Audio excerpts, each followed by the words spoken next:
Oh wait, it's definitely recording.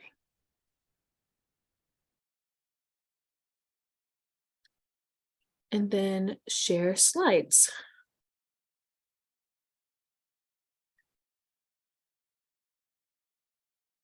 Oh.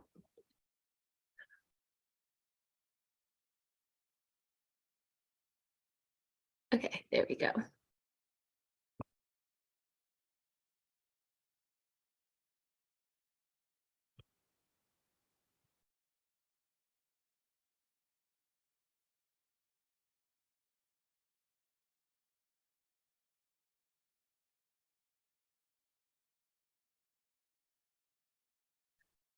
Okay, perfect. Jake, if you'd like to start, go ahead.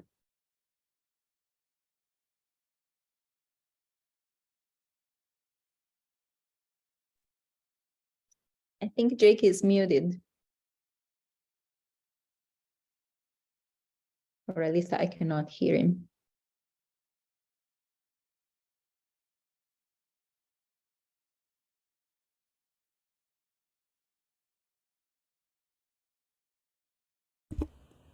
How's that? We can hear Awesome. you now. Excellent.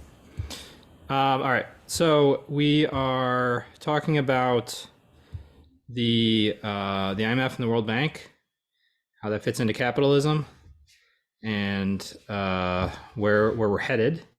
My job is to give kind of a big picture overview here, trying to place the role that the IMF and the World Bank have played in capitalism over the last several decades, and where we're at today, and what kind of problems and opportunities that can present to us. Next slide, please.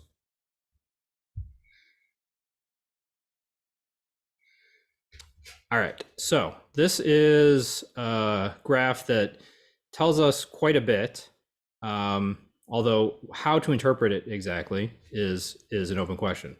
So I'll give my own interpretation as I try to historicize where we're at. But the important thing here is to notice that the inequality within the United States was extremely, extremely high in the first several decades of the 20th century. It dropped really remarkably in the middle decades of the 20th century. And then beginning in the 80s, it started to shoot back up. And we're back up to extremely, extremely high levels of inequality that we saw 100 plus years ago. All right, so how are we? And I want to add that if you look at a similar graph for countries around the world, there will be a similar kind of trajectory. So this is not just the United States. In some ways, the United States is a more extreme example, but you'll see a similar kind of plummeting of inequality in the same period, and then a rising back up to those previous very high levels of economic inequality starting in the 80s. You'll see that around the world. And that's important. An important point to make here is that reflects the fact that capitalism is a global system. It's not something that's just about the United States. It's something that incorporated the entire world from its origins in the 15th, 16th century through the slave trade and colonialism up into the 19th century. It incorporated the entire world. And so by the time we get to the 20th century, we see the entire world moving along a similar trajectory in terms of how the global economy is working, but also how social relations are working. And I'll talk a little bit more about that. But what I want to focus on here is a periodization of capitalism that can kind of grab some of these basic contours. All right, next slide.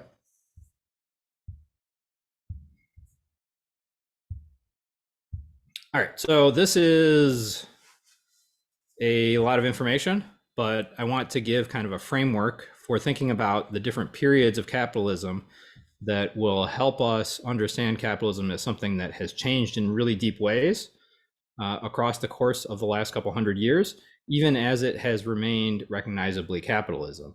So the consequences of this are enormous. The consequences for how people live their lives, how they think about themselves, what their opportunities are whether they are suffer or prosper. All of these things are really important. But what we want to try to understand is the system dynamics that are at work that are shaping some of these things. All right, so this period in the 19th century, we'll kind of skip through that. But this is the period when colonialism was incorporating and subordinating what today we call the global South, and it did that in different ways in these first two periods that I've delineated here, and I'm happy to talk more about the difference between these and how they worked in the questions. But we'll sort of skip ahead here and note that each of these periods is marked by or is ends and begins with a crisis. This is another fundamental dynamic of capitalism, that it will work for a while. It sort of comes together in a recognizable system that generates economic growth, that generates the exploitation of labor and the accumulation of capital. And but the system is sort of organized in such a way that as it develops, increasing tensions within the system start to undermine that process of growth and the reproduction of the basics of the system. So at the end of each of these periods, you get a global crisis that blows up the whole system. So the crisis, the second crisis here, the one from 1929 to 1947, that is the Great Depression and World War II.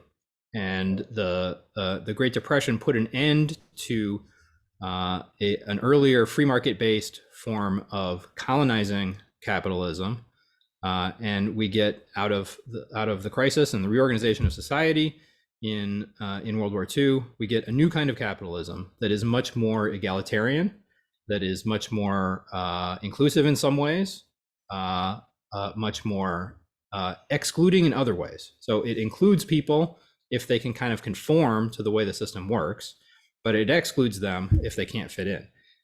And so you see this, the struggles of this period, 1947 to 1946, are really defined by people making the claim that they belong, and the system having trouble incorporating them on those terms. But that new kind of capitalism is what drives down inequality so markedly, as we saw in that first graph. But this is still a form of capitalism, so it still has these internal contradictions that eventually build up and blow up. And you get a crisis in the late 60s and the 70s that eventually causes this form of capitalism, this much less free market, much more bureaucratically organized and state-led. It incorporates people through big labor, so organized labor unions, big business, and big government. That's the mid-century capitalism. The crisis begins in the late 60s. The whole thing collapses in the 1970s. And it should be noted that crisis includes the countries that ostensibly were outside of capitalism, namely the Soviet Union and China and the other so-called socialist countries. They experience a very similar crisis. So it's a very similar kind of society, an industrial society organized through state-led growth and incorporation of people on grounds of homogeneity. That form of society suffers the same kind of crisis that countries like the United States or India or countries around the world experience in the late 60s and the 70s. So this is a truly global crisis moment. And the kind of capitalism that emerges out of that is what we call neoliberalism. It's called neoliberal because what liberal originally meant was free markets and individuals and limited government. So there's a move away from the government-led capitalism, the bureaucratically organized capitalism of the middle part of the century, and a return of free markets, individuals, and with it, massive economic inequality. And I'll come back to this in a moment, but I would argue that we are currently in another one of these global crises where the existing form of capitalism is falling apart and a new form of capitalism will have to emerge and replace it. Next slide. All right, so neoliberalism, and this is the pantheon of neoliberalism here, Reagan and Thatcher, Milton Friedman and Hayek. Neoliberalism was the idea that free markets are the best way to organize society, and the entire world should be incorporated into a single market. And this was a major change from that earlier period when states helped decide where the economy was going to go. Large bureaucracies incorporated people on grounds of egalitarian inclusion, economically egalitarian inclusion. So neoliberalism is the repudiation of that principle, the liberalization of, which is to say the free market reform and the removal of government regulations and lowering taxes, reducing the ability of the state to direct the economy, and the breaking down of the barriers that used to set countries apart from each other. All right, so this has been the dominant form of capitalism since the early 80s. Next slide. And these are sort of the key characteristics of this kind of capitalism: individualism, but also cosmopolitanism. And as I think most of us are progressives, we should recognize that there are oppressive sides to this, and there are also hopeful or liberatory sides that often get corrupted, but that still offer some progressive hope. So collective social life disappears, and it's just the individual. Second, abstract equality masks concrete inequality. And that means that the dynamics of these markets that are now freed intensify inequalities of race, gender, and nation. But because the idea of collective social life has disappeared, that inequality is blamed on individuals and their own shortcomings. So also free market competition, I already mentioned, and small government, which means that private interests displace the idea of the interests of the common good, and the state's role becomes to punish people who don't fit in properly. And we see that in the bloating of police forces and military forces in this period. Next slide. All right, so now we come to the crisis moment in neoliberalism, and the contradictions within neoliberalism have brought it down. The massive increase of inequality meant that there was not enough people to buy up all the stuff that the global economy was producing. Eventually, that was sort of papered over by increasing levels of debt within the system for a while. But in 2008, it all came crashing down. We had the huge real estate bubble in the United States, came down and brought with it similar bubbles around the world. So we had the global financial crisis of 2008. The global financial system kind of held things together, but it couldn't bring back the dynamism of that system. So what we've seen over the last 10 years is a slow disintegration of that previous organization of capitalism.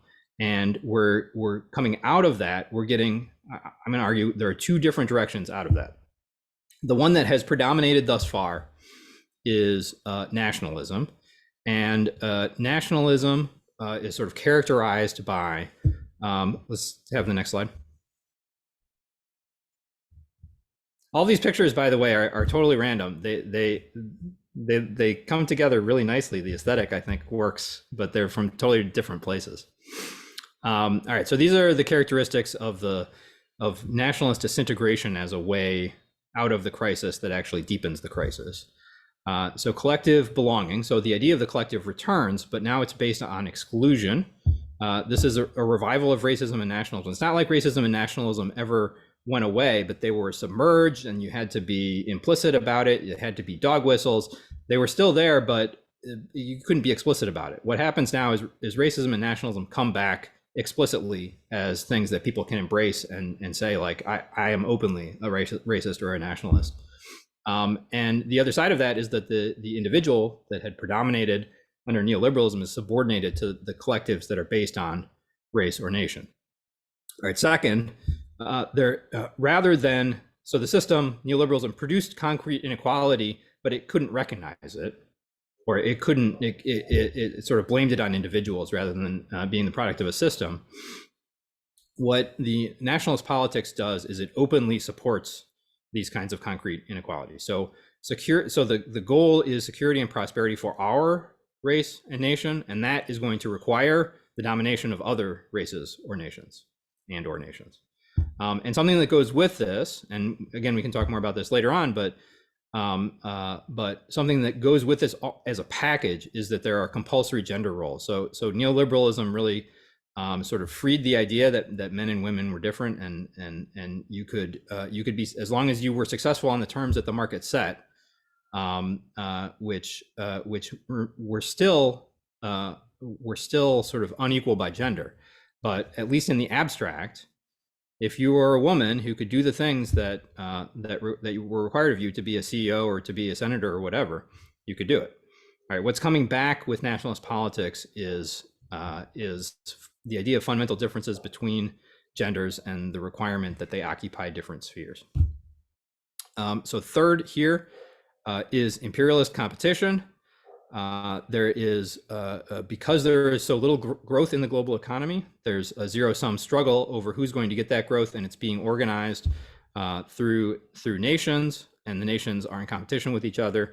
Most prominently, this is coming through as a contest between the United States and China, but you see increasing international frictions around who's going to grow and who's going to fail emerging around the world. And finally, where neoliberalism said there's no state intervention anymore except for policing, now state intervention is welcomed back, but the rationale for it is to triumph in international competition, and that means that the interests of your own nation are the ones that will trump the interests of foreigners. Next question, or sorry, next slide. All right, and internationalism. This is the alternative that I prefer and that I believe we all prefer. And I picked this wonderful picture because it fit the aesthetic of all the other ones. But this isn't quite right. Can I have the next slide? Okay, this is more like it. This is what I want to use as a picture for internationalism. Can I have the next slide? So progressive internationalism would resolve the crisis of neoliberalism in a different direction. It would take these principles and in some ways there are some similarities here with the nationalist approach, but it works them in a different way so that everyone can succeed and prosper together. So like nationalism, the collective comes back, but it's not a collective that excludes people. It's a collective belonging through solidarity. And what that implies is something like a multicultural social democracy. Second, it's not about concrete inequality, it's about substantive equality. So neoliberalism is marked by abstract equality, where everyone sort of in the abstract is equal. Like anyone can succeed as long as they succeed along market lines. Substantive equality is everyone in, no one out. It's not if you just succeed on the terms of the market sets. It's that everyone gets to benefit from living in the society. And freedom of the ability to define yourself, we recognize that requires that basic needs are met universally. All right, so this is about equality, but also freedom. At third, it requires transnational cooperation. So rather than nationalist, imperialist competition, it's about transnational cooperation that requires global coordination to sustain growth in the global economy. And like nationalism, it welcomes state intervention back into the system, but it's not state intervention on behalf of allowing our country to beat other countries. It's about state intervention for global needs. And that means prioritizing, or what that entails is that prioritizing the common good allows everyone to flourish together. All right, that's my last slide. So hopefully this kind of situates where we're at, and we'll hand it over to Paul now to talk about the history of the IMF and the World Bank within this.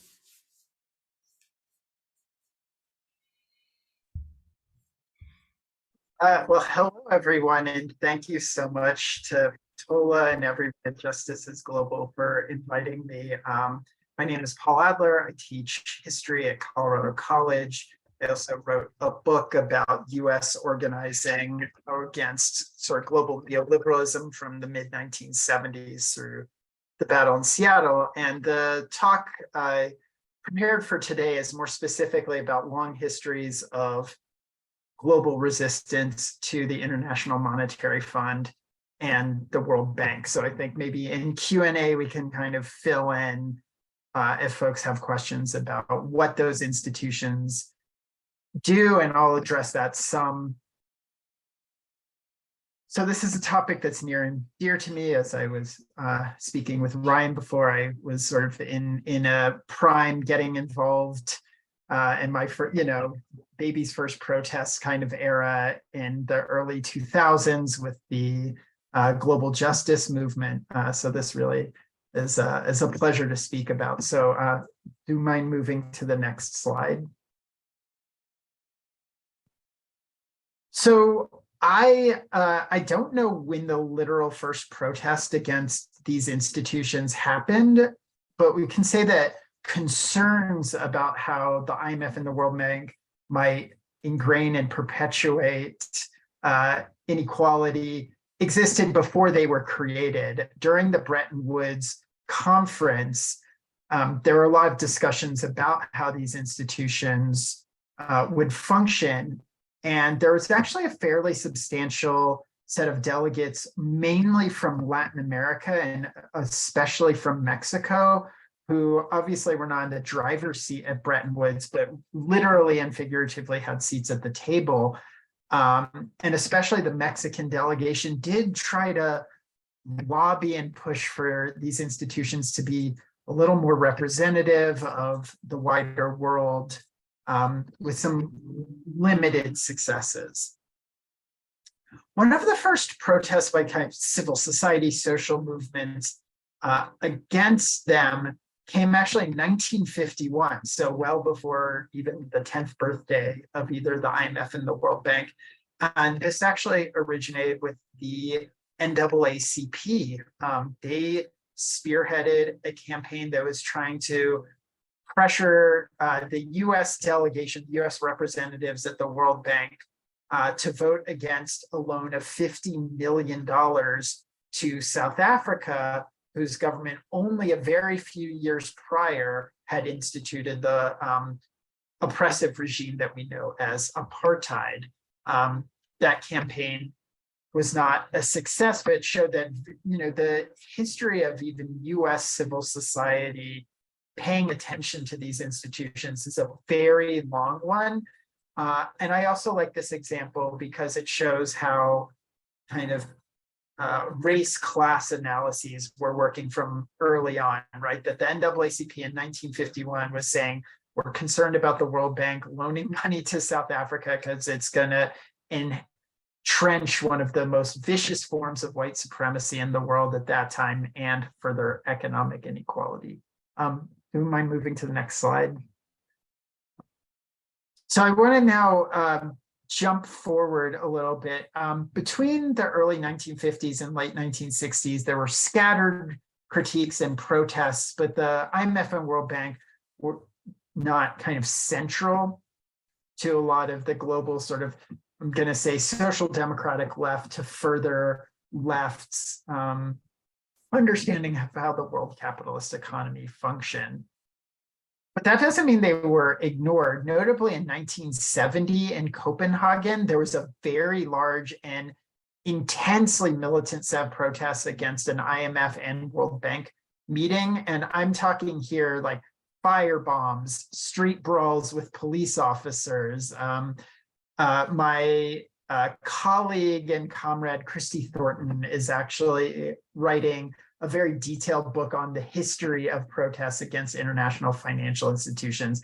So some of this is coming from her, and look out for that book because that will, I think, be the biggest, that will be the most comprehensive statement on this topic.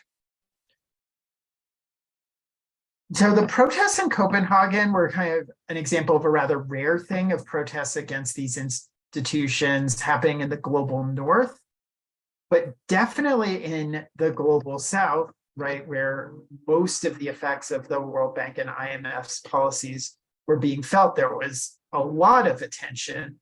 And in the mid-1970s, there was a push by a very large and very diverse coalition of what at the time they would have called themselves third world countries.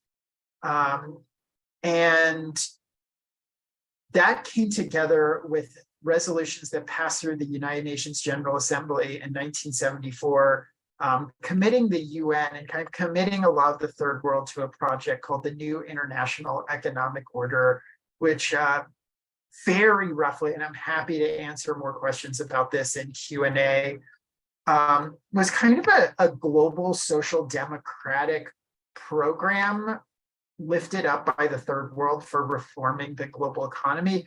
And parts of the NIO included ideas of really reforming how the IMF and World Bank functioned, how the IMF addressed currency, representation at these institutions, right? So both the IMF and World Bank governance partly works on how much money do governments give it, determines how many votes they have over policy. So if you follow that, a very few countries that have populations that predominantly look like me have disproportionate amount of the power in these institutions.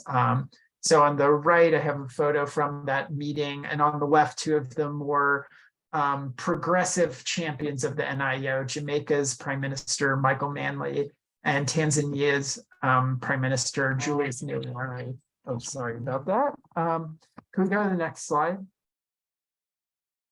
Please, thank you.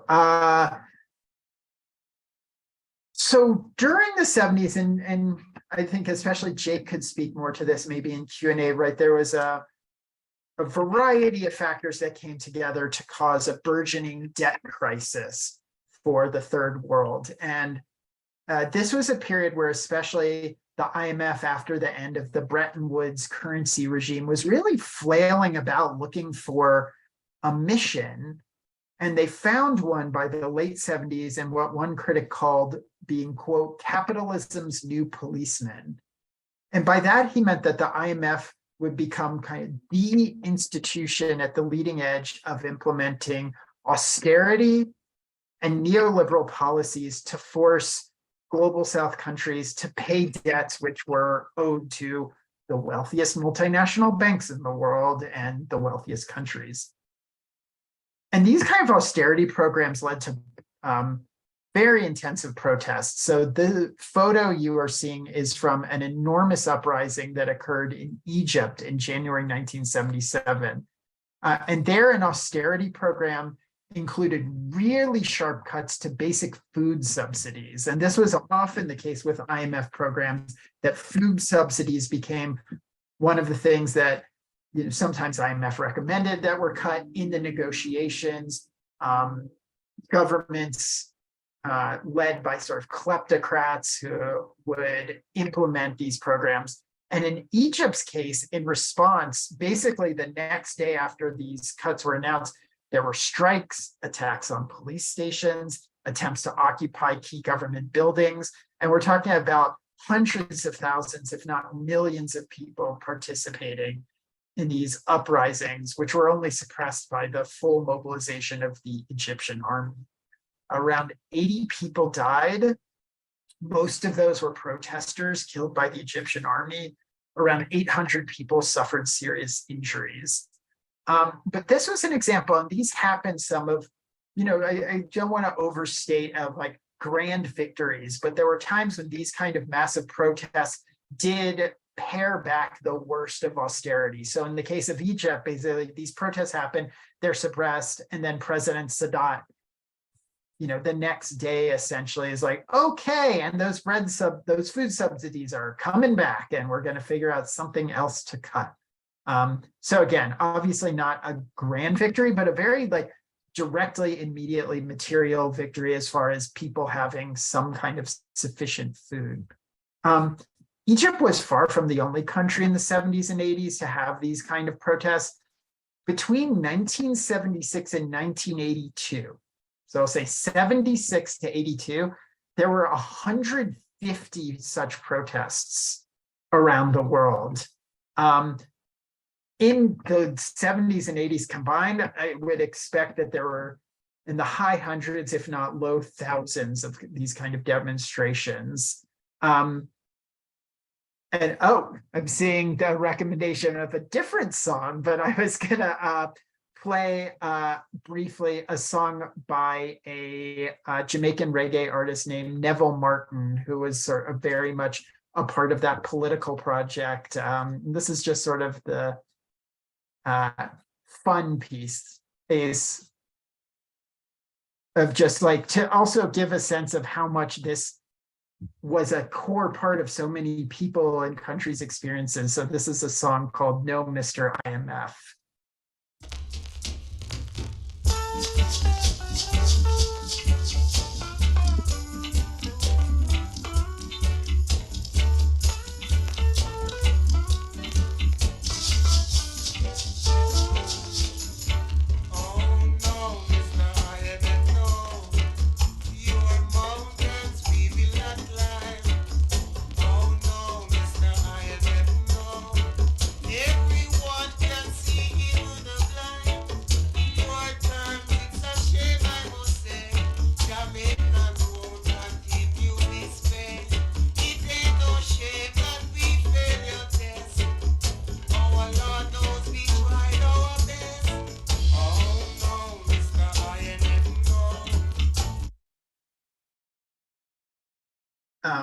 Yeah, so can we put the slideshow back? Yeah, so I think proof that even international political economy can be turned into a catchy tune if you just work hard enough at it. Can we move to the next slide? Thanks, thank you. So moving on, I've mostly been talking about the IMF. Now I want to address the World Bank.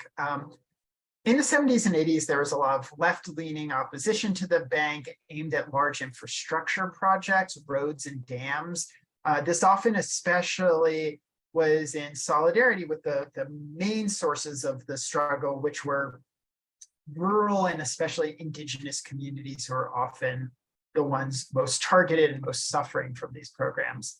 And in response, throughout the 1980s, there was a really intensive and widespread set of campaigns that linked professional, nonprofit advocacy groups in the United States, in Canada, in Japan, in Western Europe, with often like grassroots union groups, grassroots peasant organizations in countries such as Brazil and India, coordinating sort of to combat these kind of projects.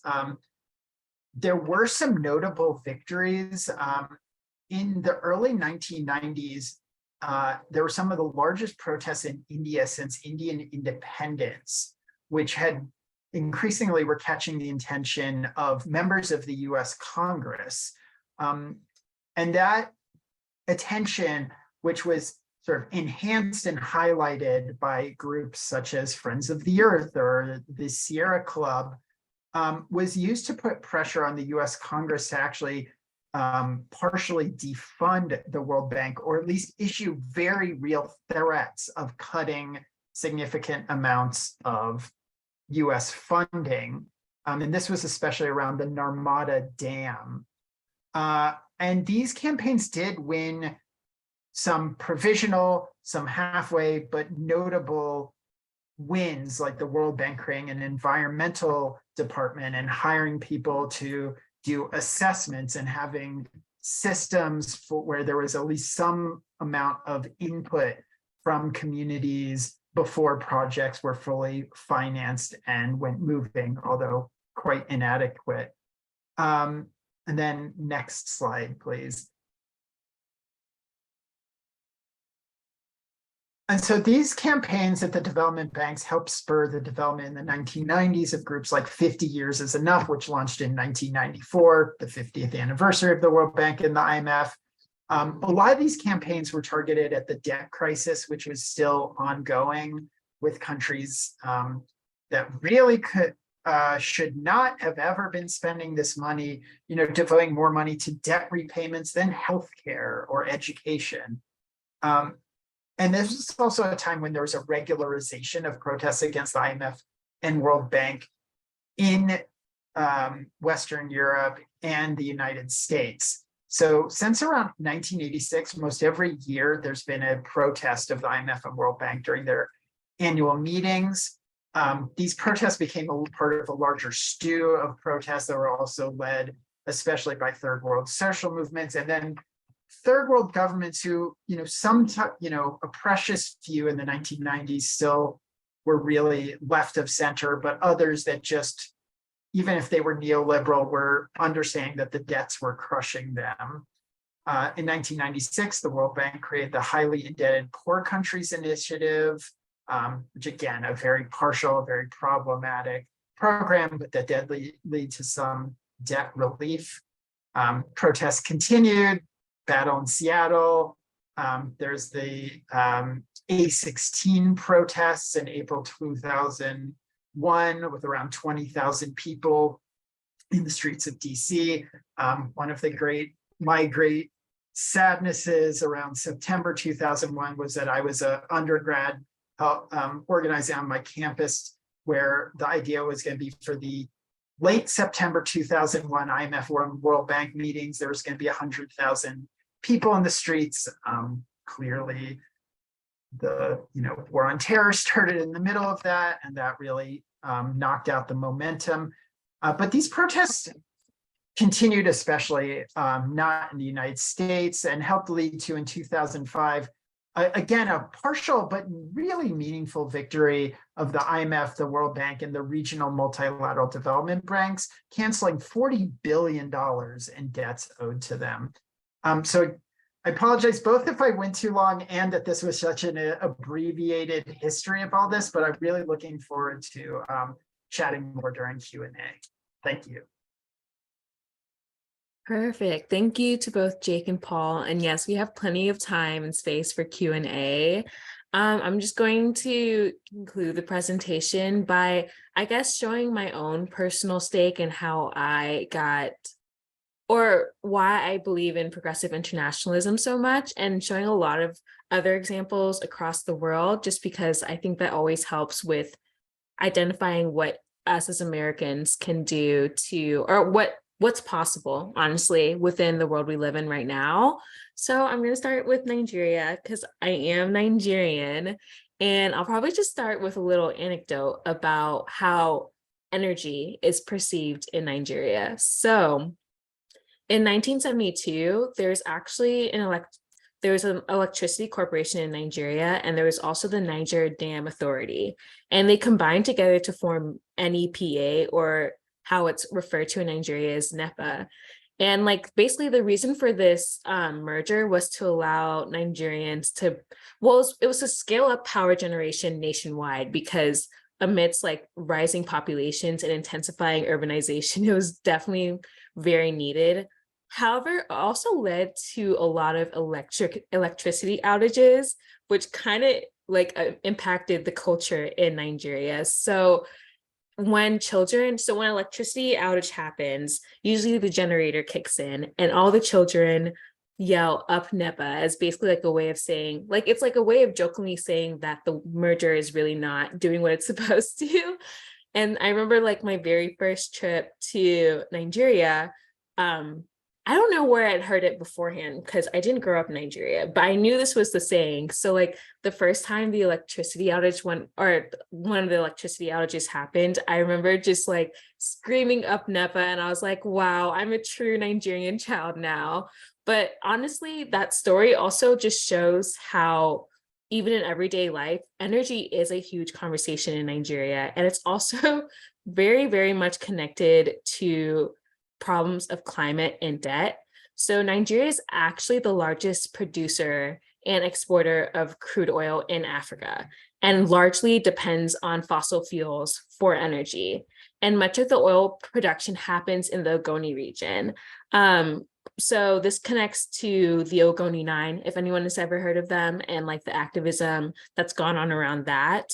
But the reason that this is such a big central issue is because the oil extraction in the Niger Delta not only has a huge blow to the ecological health in the region, but also has led to a bunch of health concerns such as cancers, birth defects, and breathing difficulties.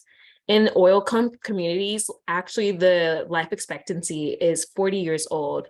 And despite the social cost of fossil fuels, more than 40% of the population still lacks access to electricity. And as I mentioned, a lot of the other population has to deal with electrical outages. And so this is a country where a majority of my relatives live. It's where my parents grew up. It's definitely it definitely frustrates me to see how much energy has impacted our lives. And in order to address this problem, it would take a significant change in the structure of the economy, which would mean a significant change in like the structure of our global economy. Even the gap to replace the electricity generators that Nigerian families have come to rely on would take $1.5 billion over the next 5 years, which is obviously insane. And that doesn't even delve into the costs that need to be had when it comes to cleaning up the Nigerian Delta, which would be around like $1 billion. Currently, the World Bank Nigeria owes a debt of $13.04 billion to the World Bank. And it's also one of the IMF's biggest debtors in Africa, also owing them an additional $3 billion. So all of this is to say that amidst all the context of how we even establish these organizations like the IMF and World Bank and the hundreds of protests that have been going on against them in the past, I really do feel like we're at a moment where we're seeing a lot of tension when it comes to climate and the IMF and World Bank, and the inability of countries like Nigeria to address their issues because they're owing these institutions great amounts of money. So I wanted to start with that story, but honestly, I could show case studies probably for most countries just in general in the global South. So another place this can be seen, I would say, is Ecuador. And the reason I bring it up is because there was actually a lost opportunity here that I feel like, if highlighted, can show how sometimes the neoliberalist patterns we see in terms of the global economy really tend to lead to setbacks for countries in the global South. So the lost opportunity here was in the Yasuni National Park, and there was actually supposed to be an investment of $3.6 billion by the global community. This would have been a step for the global North to recognize the ecological, historical, and social debt that it owes to the global South. And it was framed in a very progressive internationalist way. So like it was a way of framing international support and sort of prioritizing like language such as reparations. However, international cooperation shouldn't really be necessarily tied to conditions. And in this case, it might have been. And so that was like one of the barriers that led to this initiative. Only eventually, I think $366 million were eventually pledged, but obviously that's way below the promised amount. And a lot of the risks and threats to this park are still present today as a result. And lastly, I did want to talk about Pakistan as well, because this is something that I think has been on a lot of our minds. There's been huge losses due to the climate disasters in this region, and it's also been linked to climate change. And so a lot of the discourse that's happening here is that a lot of the governmental institutions in the global North and UN are kind of refusing to acknowledge how loss and damages can be very much connected to the flooding that we see in Pakistan now. And I just feel like all of these examples are just highlighting how even 30 years later, the IMF and the World Bank would really rather stick to the status quo rather than be pushed to make a change. And it's something that should be definitely highlighted. So I think a way that we're trying to do this is through Justice is Global. And so we obviously want to overcome neoliberalism. And I think that takes structural change. We want a system that at the end of the day doesn't lead to unnecessary suffering both here and abroad. And we know that neoliberalism is causing suffering because of the ways we choose to do things, because of the way that we prioritize profit over people and focus on things such as greenhouse gases for the sake of profit. We see the marginalization of communities, we see air pollutants, we see climate change, and overall we're suffering.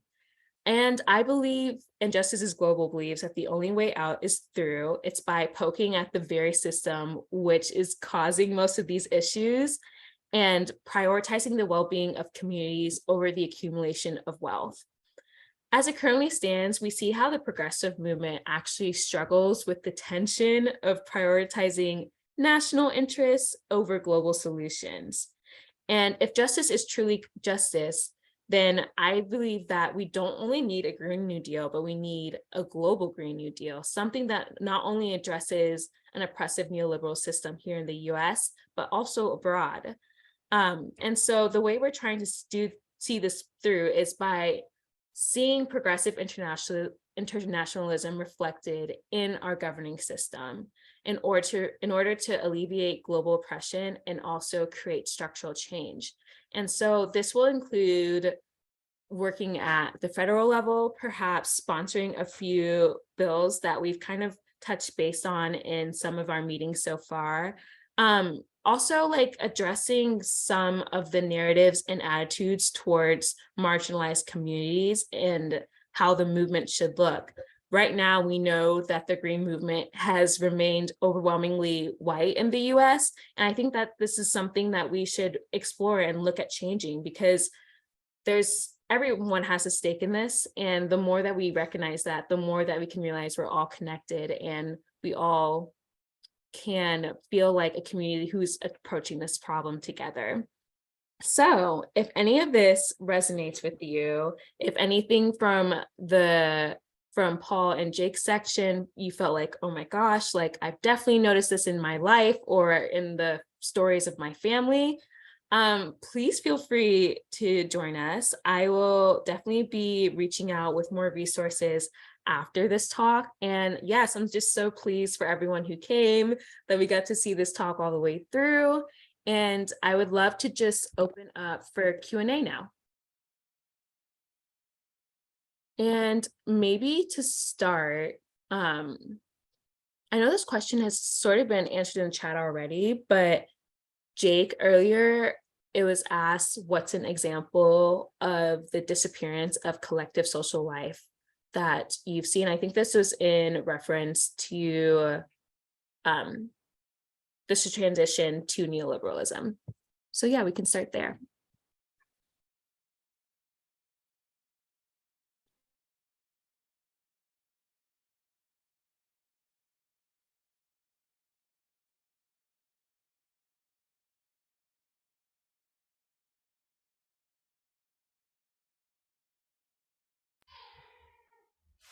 Hi, sorry. There's a baby in the house that requires some help sometimes. Okay, so yes, an example of the loss of collective social life. So I think Pat's response on this was very good. This varies. The extent to which this is true varies in different countries, because the form of the extent to which mass society was achieved in the post-war period varied by different countries. In a place like China, which is a place that I study, it was achieved to an extreme degree, so that everyone pretty much wore the same clothes, were watching the same handful of movies, were singing the same handful of songs. And to a certain extent, this was sort of enforced by the government, but it also expressed a kind of desire to belong to the collective, and a desire, not just a desire to belong to the collective, but the sense that the collective represented the overcoming of inequality. And this wasn't always true. I think the promise of overcoming inequality in this way ultimately undermined itself. You can't actually overcome inequality through homogeneity.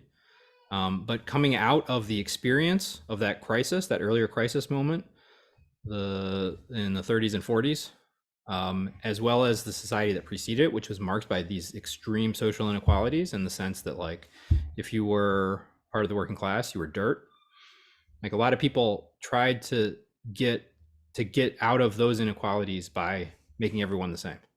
And there were a lot of people who really embraced that, because the thing that had, like, the symbol of their subordination was being different.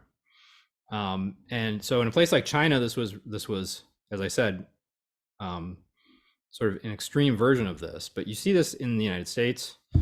If you just sort of, you can watch movies from the 50s. Everyone's kind of wearing the same thing. Like, men and women are distinguished quite sharply. But if you look at, like, everyone has like a sports coat and fedora on, and there was sort of a common cultural reference point. There was a common kind of experience of work. People were all engaged in these organizations. Like, the organizational life of the society was really powerful. People were members of a church or a union or a Rotary club, sort of like civic institutions. That, like, sense of people, like, doing things in groups, organized groups, all with sort of a common reference point and a common kind of, like, participatory agenda. Like, that was really, really powerful. And that all kind of disintegrates in the 70s and 80s. And there's a very famous sociology book, study of American culture, called Bowling Alone, that makes the point. People used to be part of bowling leagues, and what happened in this period is that like sort of organizational life disintegrated, and people started bowling alone. They would go to the bowling alley by themselves. Like, so that kind of collective life, some of it was sort of destroyed coercively. Like, the unions were destroyed because capital needed to exploit workers in a more extreme way. So the unions were destroyed, and this is true in the United States. It's true in China. The organized labor in the socialist government, of the so-called socialist government of China, was very powerful. That was coercively dismantled in order to allow for deeper exploitation of the working class. And it was true in places that had not achieved that goal of collective life as strongly, places like India or Egypt. There was, to a certain extent, that kind of collective life was achieved, but it was very limited. But to the extent that it was achieved, then it was dismantled or became less compelling.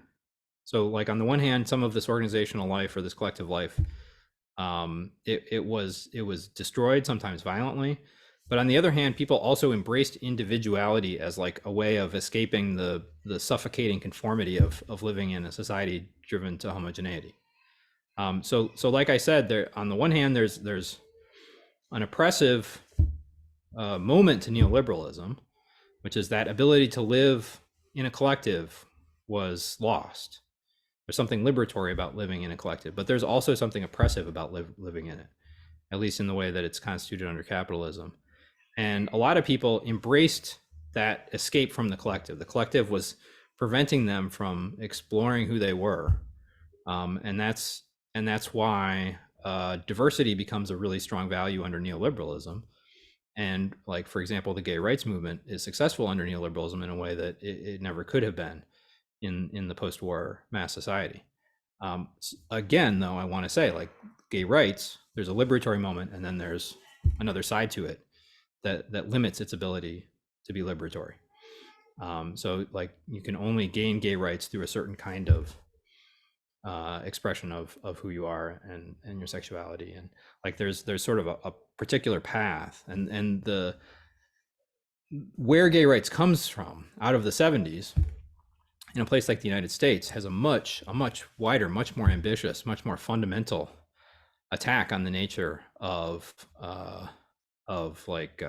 normative sexuality and the limits that society imposes on how you can define yourself.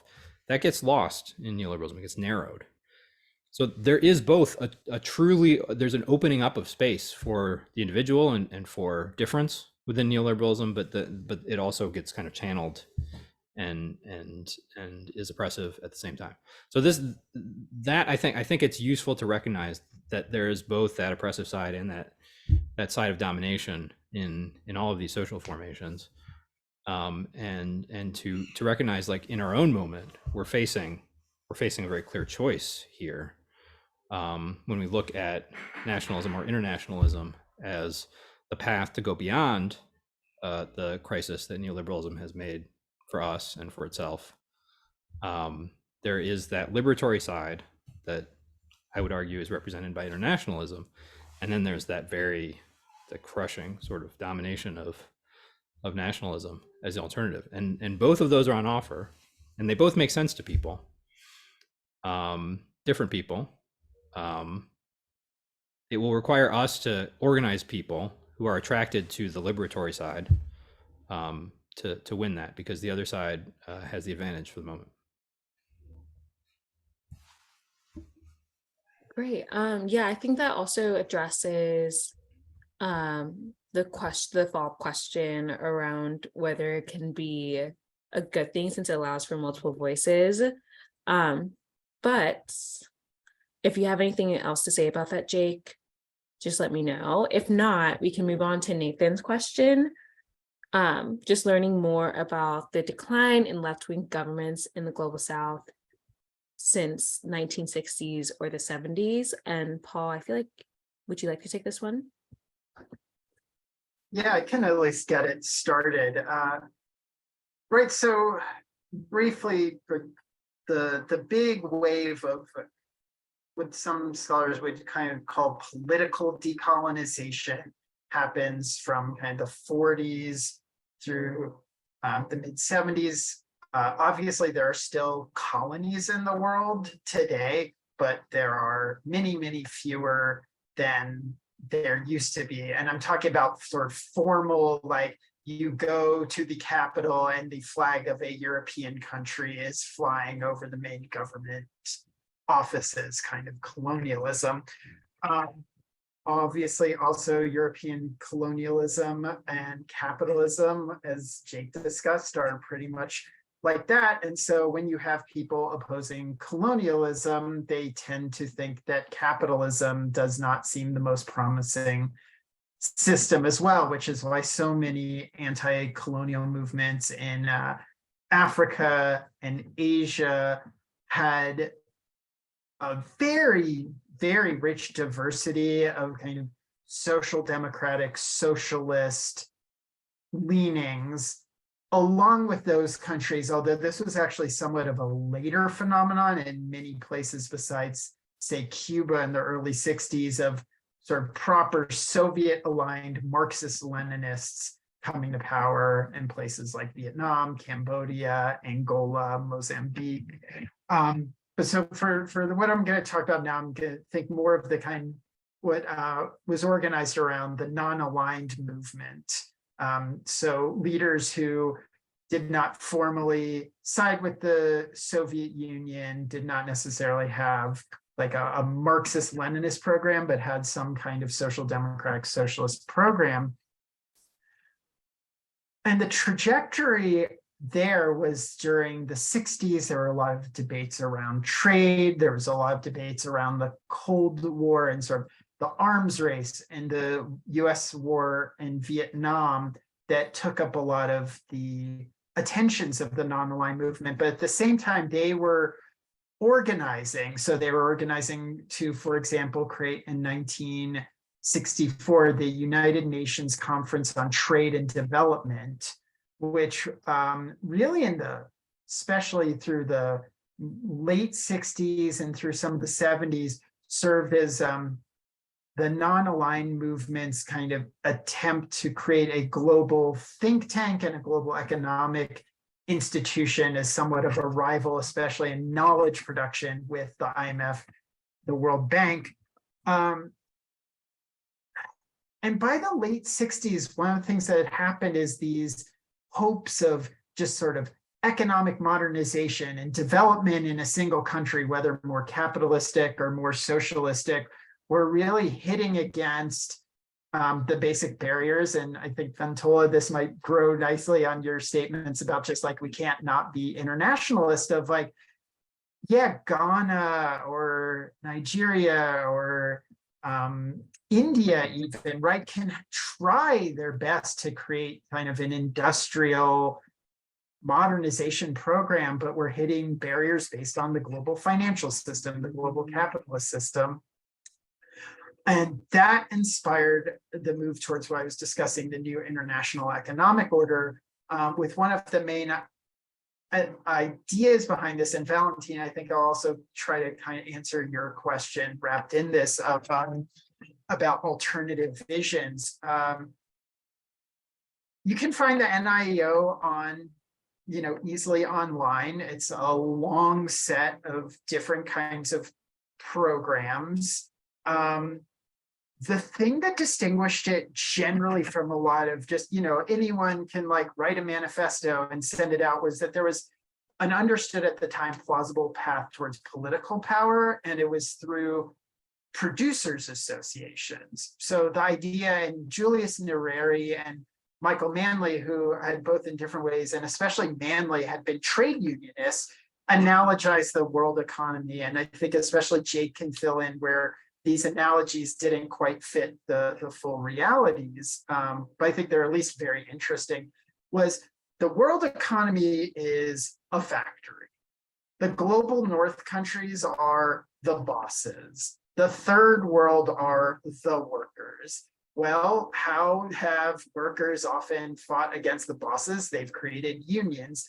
And the idea of producers associations was, well, we make all these commodities that we export. What if we organize to make those commodities, to get our fair share from those commodities, to take more control of those commodities?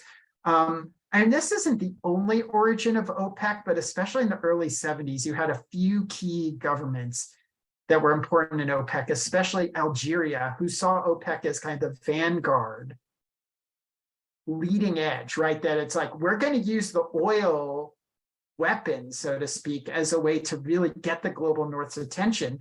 And actually, one of the main results of OPEC's price hikes in late 1973 was a set of global negotiations where these rich country negotiators kind of begrudgingly were talking about reforming the global economy, because they're like, fuck, we can't do this again. We can't deal with these OPEC price hikes.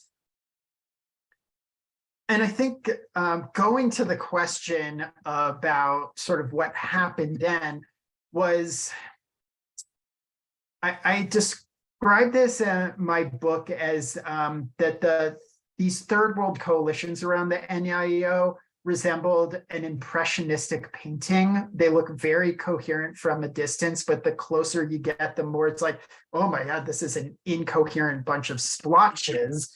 And the example I'll give to make concrete is in the broad NIEO coalition, you had Ferdinand Marcos, right? The conservative, very capitalist dictator of the Philippines, right? His wife famously owned like the most number of shoes anyone in the world owned at the time. And Michael Manley, a committed democratic socialist trade union leader.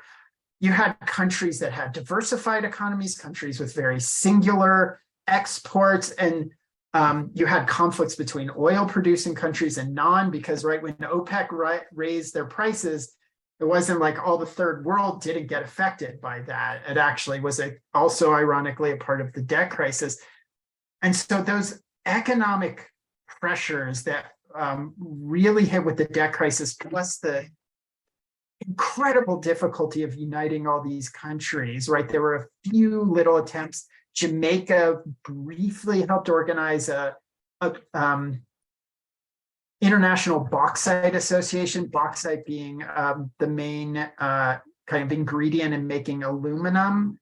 But that these often prove just difficult to hold together. And then you had the mounting debt crises. And so the example I know best is Jamaica, where Manley's democratic socialist program was getting crushed under the debt crisis, right? I mean, the IMF was very happy to say, stop the land reform, like, you need to pay your debts. Like, oh, you wanted to pay this on like healthcare? No, you need to pay debts. And so those pressures, along with some changes in kind of Cold War politics and also internal political issues in different countries that obviously manifest in a wide variety of ways. So I'm sorry I can't give like a super coherent answer, but I'm also trying to respect that like Tanzania is not Jamaica, is not India, etc.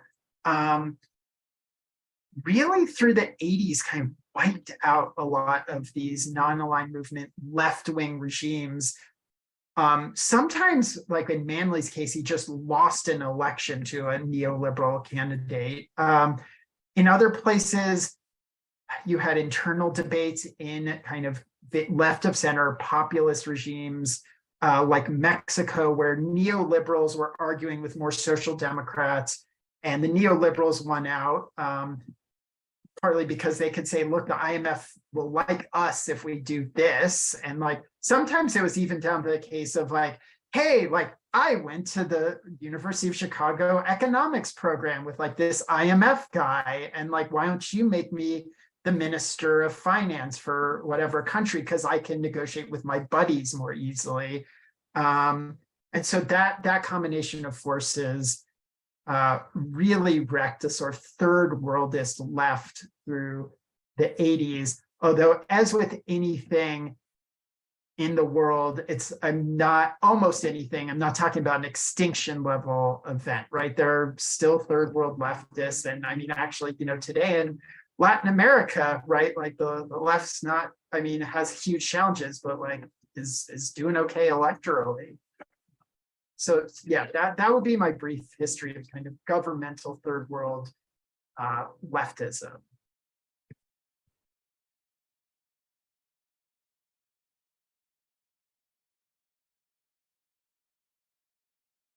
Thanks, Paul. I'm trying to think of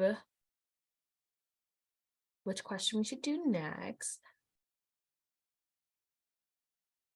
Perhaps like delving more into Harry's question. It can be anyone, just like discussing more about lessons that we can take from the global justice movement, maybe from past protests, or I know we've talked a little bit about how maybe lessons we can take from the NEIO, but starting from there.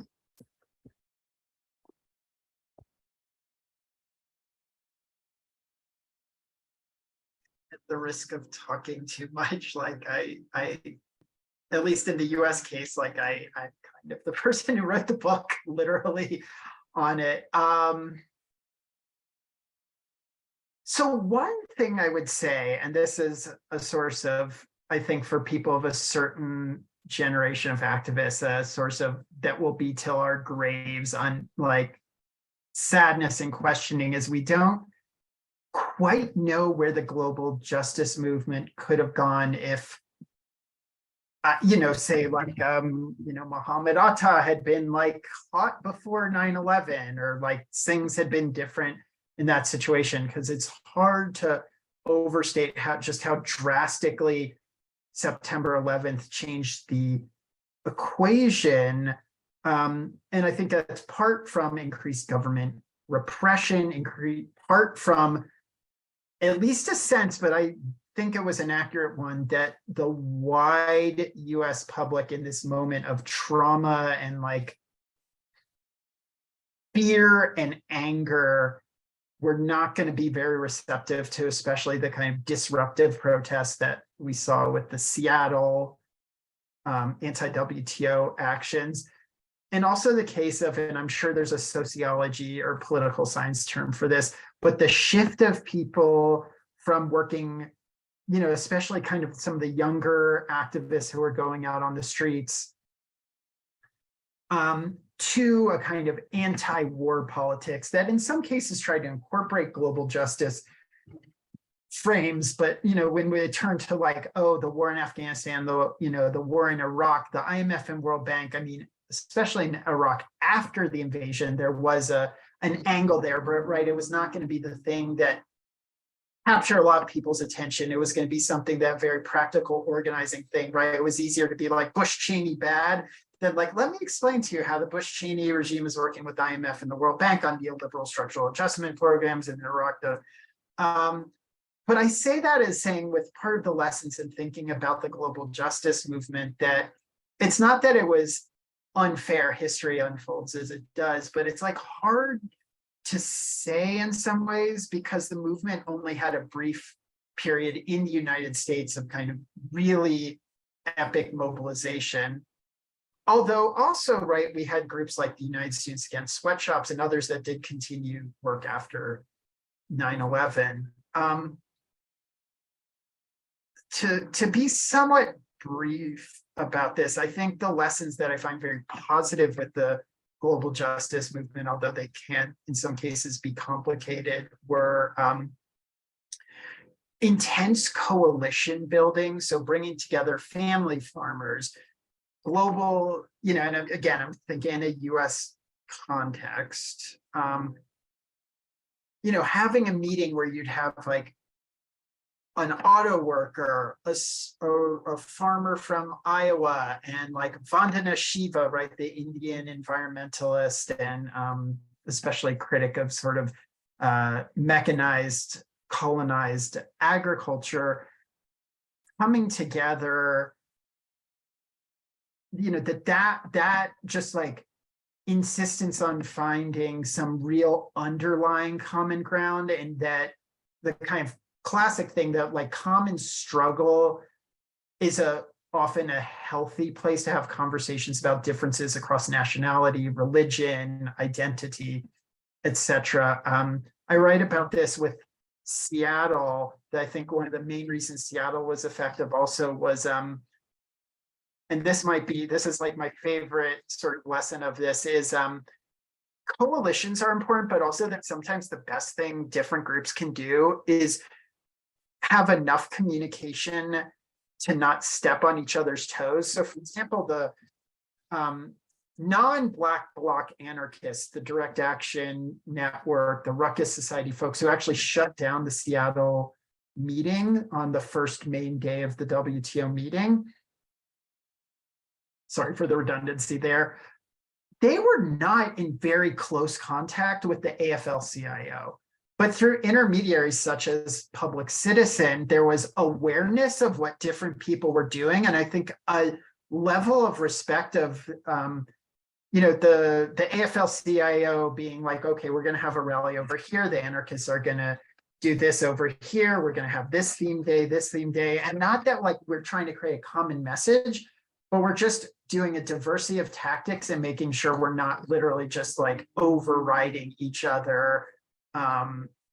Was a big part of the effectiveness. And I think that kind of coalitional politics and big tent politics that we're seeing in kind of the golden era of the global justice movement, it's not a lesson that like, oh, wow, no one's ever heard of this before, but I think it's like an affirmation of a certain approach to politics that is, can show some results.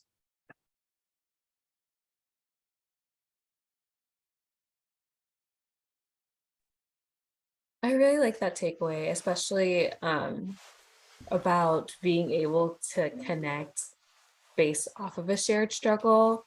Like reflecting back, I do feel like that's the way that I've seen connection happen across groups that I wouldn't have expected to connect.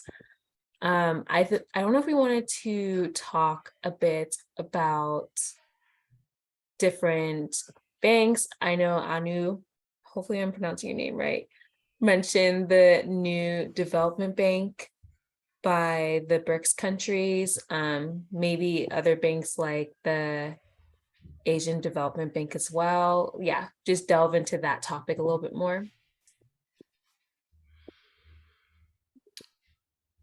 I think one point to make here is that if you take that periodization of capitalism that I gave, the IMF and the World Bank are internal to that.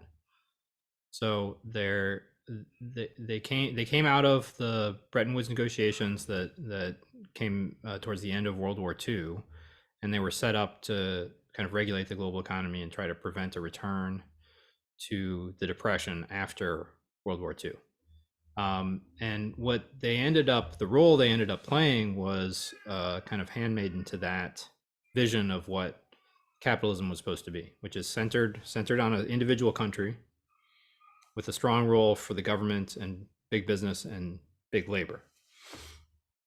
And so they were certainly involved in imposing often very harsh financial discipline, particularly the IMF, because that's the IMF's job, on countries sometimes. But the idea that the country would determine its own kind of internal, like once its finances were in order, which could be a straitjacket, but if its finances were in order, the country was free to, the government was free to involve itself in the economy and encourage industrialization and regulate trade barriers and these sorts of things. That was kind of accepted common wisdom in the IMF. And when people proposed that the IMF should take a stronger, and you get into the 60s and 70s, there were some proposals that a different approach to that be made and that there be more free market reforms. The IMF just rejected it. And then what happened in the early 80s is that the IMF transformed its thinking, in part through the Reagan administration, in part through changes in the conventional wisdom within the economics discipline. All of these things are coming out of like the thinking in the Reagan administration, the thinking in economics departments, that's coming out of the crisis of the 70s. And there's a new approach to economics that takes over because the crisis of the 70s seems to have invalidated the state-centered, more organized form of capitalism. But it gets institutionalized through the IMF, and then the IMF becomes the hammer that imposes neoliberalism on the third world, which becomes the global south. So the IMF is kind of, I think we should understand it as internal to the way that capitalism is working, not as like the cause. It's not because the IMF that we have free market fundamentalism. It's the reverse. Free market fundamentalism comes out of the needs of capitalism, and then the IMF is the handmaiden to those needs, and it does what it can to advance them. So there are better and worse ways to do that, but that's the way the entire world was going, right? The like, for example, India was never under an IMF structural adjustment program, but it liberalized. It was under the compulsion of global financial forces, but it was a decision under those compulsions made by the government to pursue free market reform. China was not only not under the IMF, the power of the IMF, but was also not under the influence of a currency crisis, and it also liberalized, pursued free market reforms. The entire world was going in this direction in the neoliberal era, and you need to sort of get down to very concrete specifics to understand why it ended up that way. And we should pay attention to the more brutal and more successful versions of that. Like China has been very successful, even though it involved massive brutality to destroy organized labor and to increase exploitation, and like all of this stuff that, if you know anything about the history of labor and inequality in China, you'll recognize there's massive brutality that's involved here. But it led to also a massive increase in wealth in the society and massive expansion of opportunities for people in China. That is radically different in a lot of the places where the IMF was responsible for this. Or if you look at a place like Russia, which didn't undergo an IMF program, but was basically reformed along the lines that were prevalent within IMF thinking. So we should pay attention to those differences, but we should also recognize that the entire world was going in a particular direction. And I think that gives us an opportunity to think at a deeper structural level what the possibilities are here. That if we can change the logic of capitalism to operate in a certain direction, then the IMF and the World Bank will help us do that. Right. So they are places that, like, they are sites of struggle where we can help achieve this transformation. On the one hand, on the other hand, once the transformation is set in motion, they will start to work in that direction. So I don't think I wouldn't look for alternatives to the IMF and the World Bank. I would think about how the landscape that we have before us can help us get to this transformation in the way that capitalism works. And then the IMF and the World Bank will sort of be pulled along by the logic of that transformation. So I think that means that there are things that we can do in the World Bank and the IMF that could help this. It may be the case, though, that the newer development banks, just to make sure we're all on the same page here, there are a range of regionally based development banks that do things, lending similar to what the World Bank does, essentially give favorable, like preferential loans to support what they define as development projects. You have the Inter-American Development Bank, the African Development Bank, the Asia Development Bank. And all of those have done things that are positive. For the most part, they have also gone in the direction of neoliberalism, and the kind of development financing that they do has not been very effective at achieving development. You have that landscape, which is sort of, and all of those are more or less under the influence of the United States and the Treasury Department. And so that makes them similar to the World Bank. And then you have a set of new development banks that have emerged, in particular under the influence of China. And that includes the Asian Infrastructure Investment Bank, the BRICS Bank, or the New Development Bank that Anu mentioned, which is associated China, India, Russia, Brazil, and South Africa. But it's headquartered in China. And then you have the development banks that operate sort of out of China, out of the Chinese government. So the Chinese Import-Export Bank and the what's it called? I can't remember the English translation, but the Chinese Development Bank, something like that. And they do massive, like huge development lending, like as much as the World Bank, those Chinese development banks. And those development banks offer, they are not within the same kind of like dogmatic neoliberal approach to development as most of the regional development banks in the World Bank are. They come out of the Chinese experience of neoliberalism, which is quite different than the free market dogma that dominated economic thinking.